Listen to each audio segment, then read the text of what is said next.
Business as usual is challenged every day. It's not about if disruption occurs, it's when.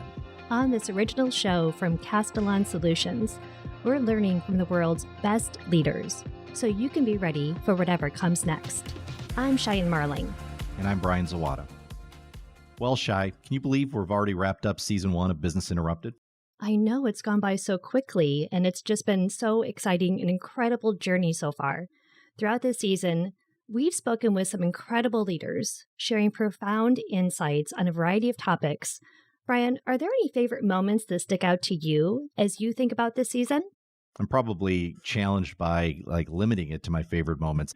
Each of the 5 conversations I had, we had some great takeaways. And, going back all the way to the beginning when I was meeting with James Krask and we were talking about the resilience movement, all the way to Melissa Agnes, which was kind of a nice bookend, if you will, to resilience management when we talked about crisis management and her crisis ready model and culture and getting down to the lowest levels of the organization. I mean, there's just great takeaways across the board.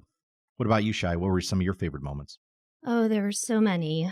I loved hearing the stories from so many thought leaders in the industry. Many of them, I've been friends with them going on 2 decades.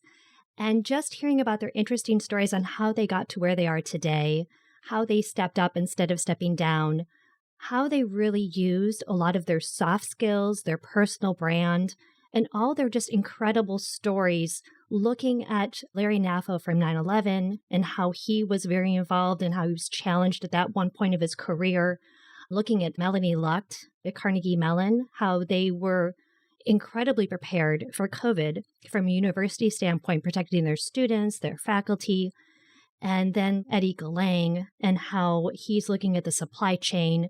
He's right there in my backyard in Long Beach and working for the Port of Long Beach. So they've definitely been under scrutiny.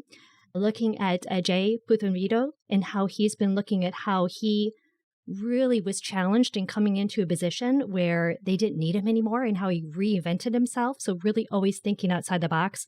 There's just so many great favorite moments from this first season. Outside of some of these moments that we just talked about, there are some significant themes that emerged as the season unfolded. You want to start going through, some of your key takeaways for each of them, and we'll kind of play a clip from each to reinforce some of those points? Absolutely. So Melanie Lucht, for instance, is the Associate Vice President and Chief Risk Officer at Carnegie Mellon University. Melanie spoke about prioritizing risk management over disaster recovery, which I really love about their program. The key point to pick up on is how important communication is in the overall process. Here she is talking about the way her team interacted leading up to and through the COVID pandemic.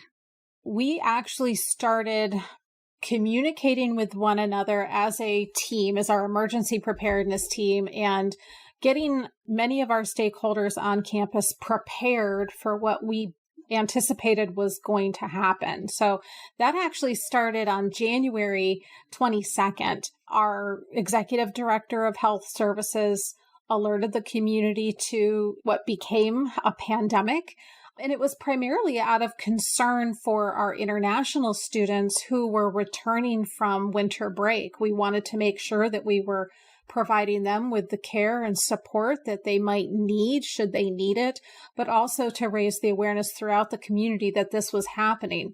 It was shortly after that that we put our emergency preparedness team on notice, and we started to send out regular communications within that broader team to just keep them aware that we're tracking this, and if we need to activate further, that they would then be engaged. And we actually did that in February. We activated our plan and we let everyone know on the team that they need to be prepared to begin working remotely if they needed to. But more so, we advised all of our business continuity plan stakeholders, of which we had at the time about 150 plans in our environment. And we told all of them that this is a good opportunity to review your plans, make sure that all of your information is up to date, be ready to activate. And if you need support, that's what we were here to do. And as we activated our emergency operations center, that really became what it was designed to do. It became the hub of where we were communicating with one another, how we were communicating. We always ask ourselves 3 questions. What are you doing? What do you know? And what do you need? And it was in those very early days, we met on a twice daily basis to ask everyone on the team those same 3 questions so that we had everything that we needed and when we needed it. And I think having that early level of preparation, and I know many organizations did exactly the same things, but in a university environment, making sure that we were prepared to support what was really like a small city under such unprecedented circumstances was quite a challenge. So, a big part of the communication piece is recognizing your team members for the work they're doing, especially in the midst of challenging or stressful times. Here's Tara Davidson, Global Vice President of People at Castellan Solutions. Employees are our most important asset. We need to support them through this crazy time that we're going into, or what a lot of people are calling the new normal, right? Do we have the right resources for employees to do their job? Is there EAP that they could reach out to if they're struggling with something on a personal or even professional basis? Are we telling employees how much they're valued, giving them the recognition that they need? And not all employees need the same type of recognition. Knowing how your employee likes to be worked with is hugely important for a manager's role. So what you're hearing is managers have an even bigger responsibility today than they seem to have in the past. It's always been there, but it's more public. It's more known for folks that if I don't have a good relationship with my manager and I'm not getting what I need, I'm going to look elsewhere because there's a lot of choice out there right now. That's all heavy pressure to put on managers. And so we as leaders as well need to make sure we're giving managers the right tools and thinking that maybe as you do a review, a quarterly review, you're telling folks that they're doing a good job, the managers on mentoring or coaching or working with employees or their employees, that it's not just, well, that's part of the job and you're supposed to be doing that. Like they need that pat on the back as well. The importance of building relationships is another compelling takeaway. Larry Naffo was the deputy CIO for the city of New York during 9/11. And in the midst of all the significant work that took place in the aftermath, Larry knows the importance of the relationships around him. Build networks where you will have people that will support you and help you. I can't think of anything in my career that I've done that was completely on my own that mattered. Everything that I've done of consequence involved lots of other people who were either supporting me, guiding me, alongside with me, and we did things as a team. And, there really is there's no pure individual contributor anymore. That's just not a thing that is scalable. So you've got to make sure that those connections and relationships are real and helpful. Along those same lines, here's David Landsman, Senior Vice President and Head of Global Operations at JLL Technologies. I'm a big believer in partnership with your suppliers. If you have a strong partnership with the suppliers in your supply chain, that when your emergency becomes their emergency or their emergency becomes your emergency, and they understand that you care about the long-term health and profitability of their company and not just the long-term health and profitability of yours, they are going to be more willing to work with you in times of crisis than someone that you squeeze every penny out of that you can. Yeah, you might be able to get a point or two of margin out of your suppliers, but is it worth it? Right? Because you need people that when the chips are down, when the world is on fire, like it has been for the last almost 2 years now, they're like, hey, we'll take a haircut if you'll meet us halfway. Anything to keep the trains running, anything to keep the product flowing, anything to keep the businesses afloat so we don't have to, one, lay off, which hurts everybody short, medium, and long term, okay, or two, shut down, which becomes a crisis that has to be managed. The best way to avoid crisis with your suppliers is by partnering with them. As these relationships are being strengthened, business resilience is increasing as well. For Melissa Agnes, founder and CEO of the Crisis Ready Institute, building relationships is part of making your culture crisis ready. There are what I've identified as the 5 hindrances of crisis ready. So if you are struggling to gain buy-in and support, if you kind of get stuck at like some kind of a bottleneck or resistance, I would say identify those individuals and do your best to try to identify which of one or several of the crisis ready hindrances are standing in the way. The 5 hindrances are avoidance, ego, fear, ignorance, politics. So which one might be at play, and combine that with the individuality of those humans. So are they somebody who, in order to resonate with them, if it's fear driven or if it's avoidance driven, or if it's ignorance, so lack of true understanding and awareness, education, if it's emotionally bound, how do you connect with them on that emotional level to make your point and resonate with it? Are they, like lawyers, for example, are very they want to know case law and they want to know case studies and they want the facts that will show them that this is the right path forward. So is that how you're going to resonate with them? Is it very much speaking to the bottom line? This is why being crisis ready, these are the areas in the business that crisis ready culture outside of crisis management are going to give us a competitive advantage and going to increase our efficiency and our productivity and our XYZ, right? So figure out what the hindrance is, who you're speaking to really resonate with them. And then the last piece that I'll say is conduct an exercise. Do a simulation that, and I'm a strong proponent for simulations versus tabletop exercises, and say, hey, we think we're ready. Great. Let's strengthen our skills. It's never test people. It's always strengthen our skills and test our program, test our capabilities, our processes, our procedures. And let's do that in a creative way so that, and I'll say kind of sidebar, even the most crisis ready organizations that I've ever had the privilege of working with, a simulation will show us the areas that need strengthening and need improvement. Working towards a crisis-ready culture is important, but it doesn't mean much unless you're willing to take action. Here's Gail Sassoni, Chief Operating Officer for a medical devices company, offering an executive perspective on risk management. Is your organization ready to do what it needs to mitigate those risks? Many times on paper, I see people identify the risk, they identify what their mitigation efforts are, but they've never practiced going through the crisis, right? If you can not only identify and document what you would do, but then prove to the organization you have the resiliency, the appetite to actually practice these crises or these scenarios, it's going to give you a good bit of insight as to where your gaps are, where your process gaps are, where your collaboration across functions may be, and then you can address that to even a greater degree. As we wrap up, here's what we hope you gained from joining us this season. In fact, my top 3 takeaways is looking back at specifically Michelle Turner, and she had some great advice. Speak up.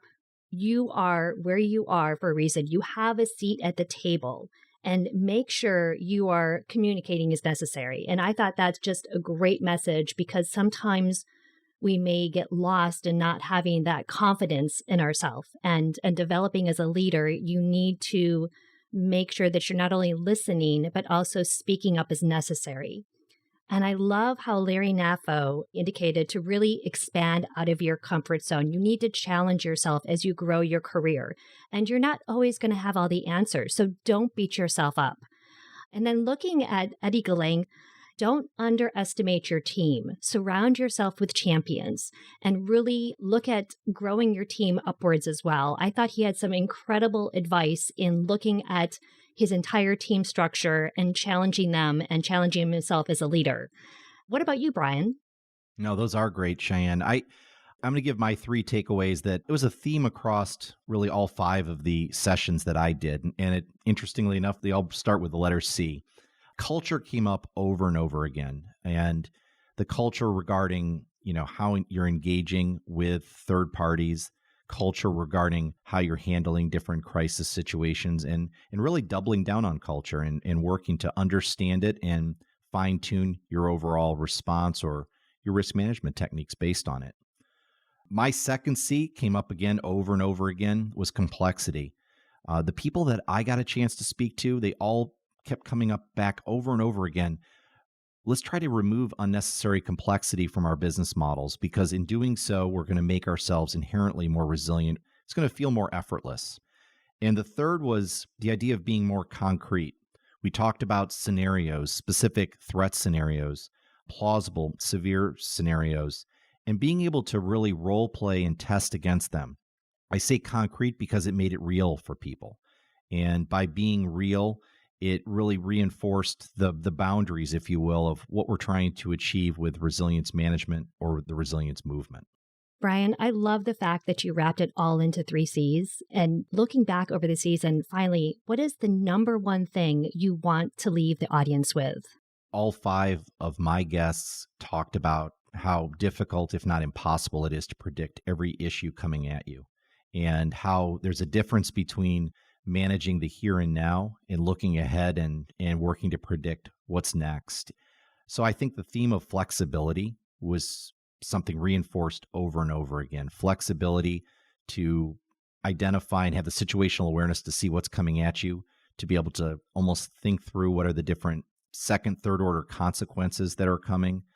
Those were the things that, I heard over and over again. And in our profession, we oftentimes get so into the details and we get into kind of the recurring methodology of solving for resilience. But at the end of the day, we need to reinforce kind of that nature of being flexible in the here and now and constantly looking ahead, because we can't predict everything. How about you, Chey? I'm going to steal a little bit of your thunder with situational awareness. But for me, it's looking at the thought leaders and how they develop their careers, and that hard skills is not always enough. You can have all the hard skills, you can have all the experience in the world, but it really came back to me with a common theme of the soft skills. You need to have those soft skills in order to recognize opportunities, in order to challenge yourself, in order to grow as a professional within your career, and also to look at how to improve your program so it's more actionable. So all the industry leaders that I had an opportunity to speak to this season, they really emphasized and drove home to me that those soft skills, the emotional intelligence, to be able to communicate across the entire organization, to be able to influence, situational awareness, to be able to understand the situation around you and to also navigate and to be aware of your surroundings, not just when the event is happening, but also as you look to create the program that's going to work best for your organization, and understanding how the culture drives the program as well. And the third one is really being a change agent. You need to be able to grow and not stay stagnant in your career. You need to challenge yourself, step out of your comfort zone. So for me, those soft skills, you can have all the hard skills you want, but it really comes down to having those soft skills to champion forward, to grow your career, and to really benefit the program that you have. Now, I'm glad you brought up soft skills, because if you think back, Chey, when I think it was probably 9 to 12 months ago when we did a study that you sponsored around key lessons learned from COVID-19, soft skills came up over and over again. And even in one of my guests, Gail brought up, from a soft skills perspective, is holding people accountable in the organization, meaning the resilience professional hold the organization accountable to making good decisions when it comes to resilience, being assertive, strong communications. Your study reinforced that, and I think collectively our guests talked about that quite a bit. So I think that's spot on. Thanks for listening to this episode of Business Interrupted. I'm Cheyene Marling. And I'm Brian Zawada. To get more insights and resources, please check out the show notes or head over to castellanbc.com.